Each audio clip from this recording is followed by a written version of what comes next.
Right TDP Janasena BJP పొత్తుకు సంబంధించినటువంటి breaking news మనకు అందుతోంది. టీడీపీ జనసేన బీజేపీ మధ్య పొత్తు కుదిరింది.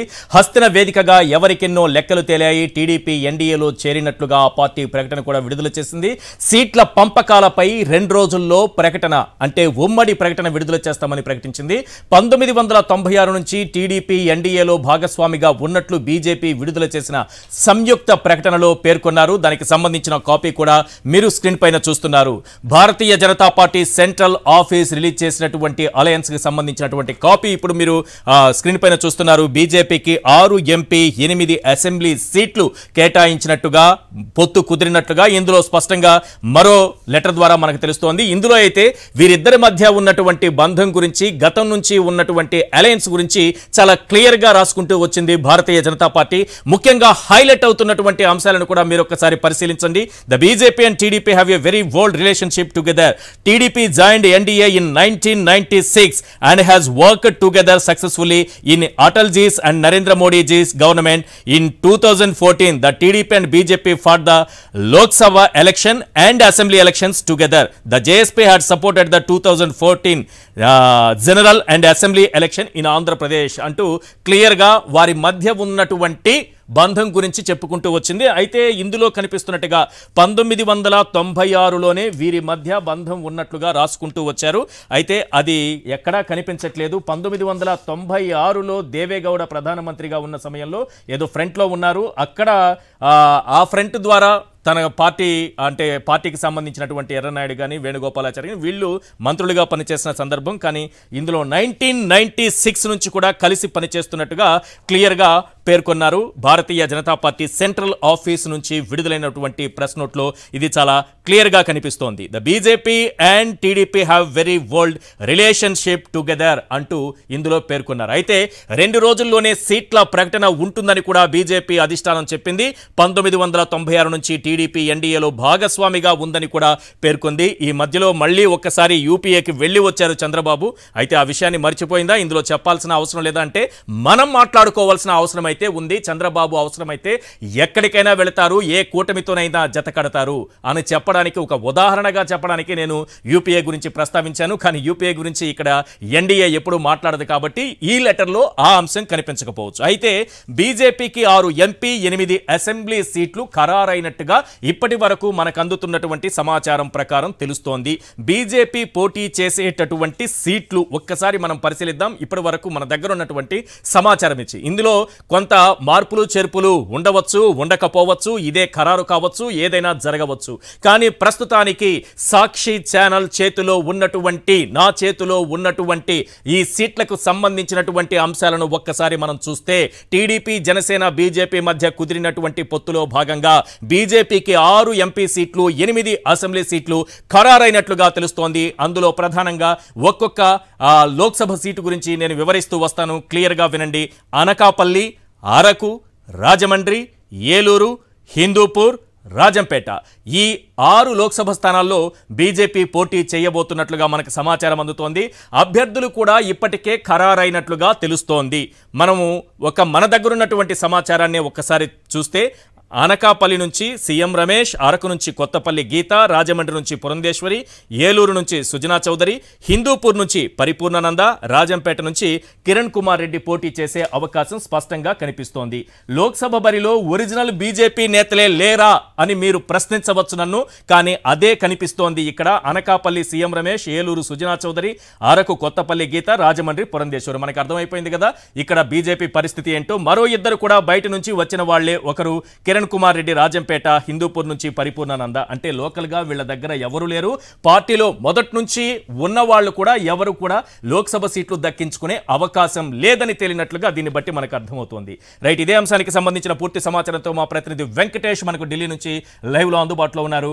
వెంకటేష్, అసలు ఏంటి బీజేపీ రిలీజ్ చేసినటువంటి ప్రెస్ నోట్? ఈ ఎన్డీఏ భాగస్వామిగా చంద్రబాబు కొనసాగబోతున్నారని చెప్పడం అంశానికి సంబంధించి కానీ ఈ సీట్లు పంపకం అంశంలో కూడా ఒక క్లారిటీ వచ్చినట్టుగా మనం భావించవచ్చు.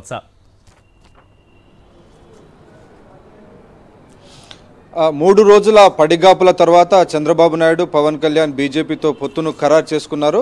సో జాయింట్ స్టేట్మెంట్ పైన సంతకం చేసుకున్న తర్వాత వారిద్దరు కూడా ఢిల్లీ నుంచి వెళ్ళిపోయారు.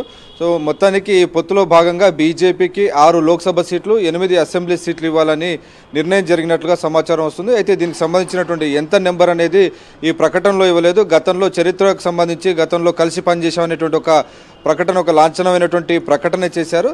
సో ఫర్దర్గా ప్రజల ఆశలకు అనుగుణంగా ఈ పొత్తు అనేది ముందుకు వెళ్తుందనేటువంటి ఒక స్టేట్మెంట్ మాత్రమే ఇచ్చినటువంటి పరిస్థితి మనకు కనబడుతుంది. సో చంద్రబాబు నాయుడు గతంలో 96 తర్వాత అలాగే 2014లో ఆయన ఎన్డీఏలో ఉన్నటువంటి అంశాన్ని కూడా ఈ స్టేట్మెంట్లో వివరించినటువంటి పరిస్థితి విషయం. సో ఓవరాల్గా స్టేట్మెంట్కి సంబంధించినటువంటి విషయం ఇదైతే ప్రధానంగా ఈ పొత్తుకు సంబంధించినటువంటి సీట్లలో ఎవరైతే ఒరిజినల్ బీజేపీ నాయకులు ఉన్నారో వారికి అన్యాయం జరిగింది అనేటువంటి ఒక ఆవేదన మాత్రం ఒరిజినల్ బీజేపీ నాయకుల నుంచి వస్తుంది. సో బీజేపీలో మొదటి నుంచి పనిచేస్తున్నటువంటి జీవీఎల్ నరసింహారావును పక్కకు తప్పించారు. ఆయనకు మొండి చేయి చూపించినటువంటి పరిస్థితి. గత 3-4 ఏళ్ల నుంచి ఆయన వైజాగ్లో పనిచేసుకుంటున్నారు. ఆయనకు ఇవ్వకుండా అనకాపల్లికి టికెట్ సీఎం రమేష్కి ఇచ్చినటువంటి పరిస్థితి మనకు కనబడుతుంది. సో అందుకోసం జనసేన కూడా అనకాపల్లి టికెట్ను వదులుకోవాల్సినటువంటి పరిస్థితి మనం చూసాం. సో అనకాపల్లి సీఎం రమేష్, అలాగే అరకు కొత్తపల్లి గీత ఆమె కూడా టీడీపీలో పనిచేశారు. అలాగే పురంధేశ్వరి గతంలో ఆమె టీడీపీలో ఉన్నటువంటి పరిస్థితి. అలాగే వాటితో పాటు ప్రధానంగా రాజమండ్రి సీటు పురంధేశ్వరికి ఇస్తే ఇక రాజంపేట కిరణ్ కుమార్ రెడ్డి, అలాగే హిందూపూర్ నుంచి పరిపూర్ణానందకు టికెట్ ఇవ్వబోతున్నట్టుగా సమాచారం వస్తుంది. సో స్థూలంగా చూస్తే ఇక్కడ ఒరిజినల్ బీజేపీ నాయకులు ఎవరికి కూడా ఈ పొత్తులో లాభం కలగడం లేదు అనేటువంటి ఒక చర్చ మాత్రం బీజేపీలో జోరుగా జరుగుతుంది. అలాగే అసెంబ్లీ సీట్ల విషయానికి వస్తే 2014లో ఉంటానని చెబుతూ వచ్చారు. ఆయన పేరు కూడా ఎక్కడా కనబడట్లేదు. ఇక్కడ మీరన్నట్టుగా ప్రధానంగా చూస్తే ఇక్కడ సీఎం రమేష్ టీడీపీ నుంచి చంద్రబాబు పంపిస్తే వెళ్ళారు.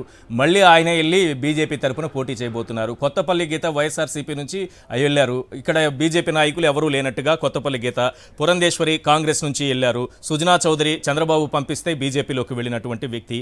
కిరణ్ కుమార్ రెడ్డి కాంగ్రెస్ నుంచి వచ్చినటువంటి వ్యక్తి. మొత్తానికి బీజేపీకి ఎవరూ లేరా? చంద్రబాబు కూడా చాలా తెలివిగా తన మనుషుల్ని ఎవరైతే పంపించారో వాళ్ళకి టికెట్లు ఇప్పించుకునేలా చాలా గట్టి ప్రయత్నమే చేసి సక్సెస్ అయ్యారనుకోవచ్చా?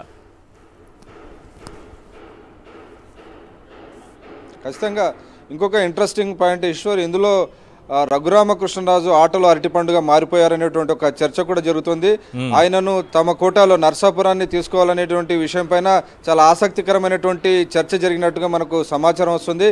బీజేపీ కోటాలో నర్సాపురం ఇవ్వాలంటే బీజేపీ వాళ్ళు కూడా మాకు నర్సాపురం వద్దని చెప్పారు. జనసేన కోటాలో నర్సాపురం తీసుకుంటే వాళ్ళు కూడా వద్దన్నటువంటి పరిస్థితి. సో దాంతో దిక్కుతోచక ఇప్పుడు రఘురామకృష్ణరాజు చంద్రబాబు నాయుడు వెంట ఎయిర్పోర్టుకు పరిగెత్తినటువంటి పరిస్థితి మనకు కనబడుతుంది. ఉదయాన్ని కూడా మనం చూడొచ్చు, అమిత్ షా ఇంటి వద్ద పడిగాపులు పడుతున్నారు. అమిత్ షా ఇంటి లోపల కూడా ఆయన రానివ్వలేదు. ఆయన రోడ్డు పైన ఉన్నటువంటి పరిస్థితి కనబడుతుంది. సో 4-5 ఏళ్ల పాటు వైఎస్ఆర్ కాంగ్రెస్ పార్టీ మీద గెలిచి ఆయనకు పార్టీకి వ్యతిరేకంగా చంద్రబాబు మాట్లాడించారు. కానీ ఈరోజు ఆయన భవిష్యత్తు ఏంటనేది ప్రశ్నార్థకంగా మారినటువంటి పరిస్థితి కనబడుతుంది. ఒక త్రిశంకు స్వర్గంలో ఆయన ఉన్నారు. ఏ పార్టీ నుంచి పోటీ చేస్తారో, ఎక్కడ ఉంటారో అనేటువంటి తేలనేటువంటి ఒక పరిస్థితి. లిటరల్గా అయితే ఆయన రోడ్డు మీదనే ఉన్నటువంటి పరిస్థితి మనకు కనబడుతుంది. సో జనసేన కూడా ఆసక్తి చూపట్లేదు.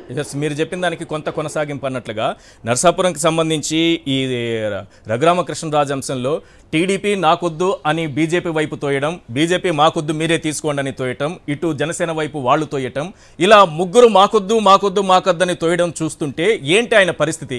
చాలా ఆసక్తికరంగా మారింది. ఇదే చర్చ ఇప్పుడు జరుగుతోంది. వీళ్ళందరూ కూడా అంటే చంద్రబాబు వాడుకున్నంత వరకు వాడుకున్నారు, కానీ చివరి నిమిషంలో బీజేపీ వైపు తోసేయాలని చూడడం, అదే బీజేపీ నాకొద్దని ఇటు జనసేన వైపు తోయడం, వీళ్ళు మాకొద్దని వాళ్ళ వైపు తోయడం, ఏంటి పరిస్థితి? ఆయన పడిగాపుల పరిస్థితి ఏం చెప్తారు? ఖచ్చితంగా రఘురామకృష్ణరాజు చరిత్ర కనుక చూస్తే సొంత పార్టీకి వెన్నుపోటు పొడిచి సొంత పార్టీలో గెలిచి ఆ తర్వాత ఆ పార్టీకి వ్యతిరేకంగా చాలా ఘోరంగా మాట్లాడినటువంటి పరిస్థితి మనం చూసాం 4-5 ఏళ్ల పాటు. సో అంతవరకు ఉపయోగించుకున్న తర్వాత అతన్ని రోడ్డుపైన పడేసినటువంటి సందర్భం మనం చూస్తున్నాం. చంద్రబాబు నాయుడు కూడా ఆయన్ను తీసుకుంటే ఆయన మళ్ళీ ఎక్కడ ఎదురు తిరుగుతాడు అనేటువంటి భయం వాళ్ళలో ఉంది. సో నర్సాపురం టీడీపీ ఒకవేళ ఆయన టీడీపీ ఖాతాలోకి వచ్చినప్పటికీ ఆయనకు టికెట్ ఇస్తారా లేదా అనేది మాత్రం డౌట్గానే ఉంది. దాంతో ఉదయం నుంచి ఆయన టెన్షన్గా తిరుగుతున్నారు.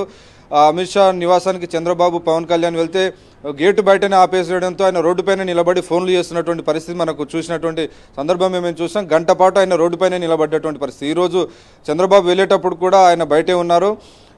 ఎయిర్పోర్ట్కు మాట్లాడుకుందామని చెప్తుండడంతో ఆయన మళ్ళీ ఎయిర్పోర్ట్కి వెళ్ళిపోయినటువంటి పరిస్థితి. సో మొత్తానికి ఈయన పరిస్థితి ఆటలో అరటిపండులాగా మారిపోయింది. Right, thank you Venkatesh.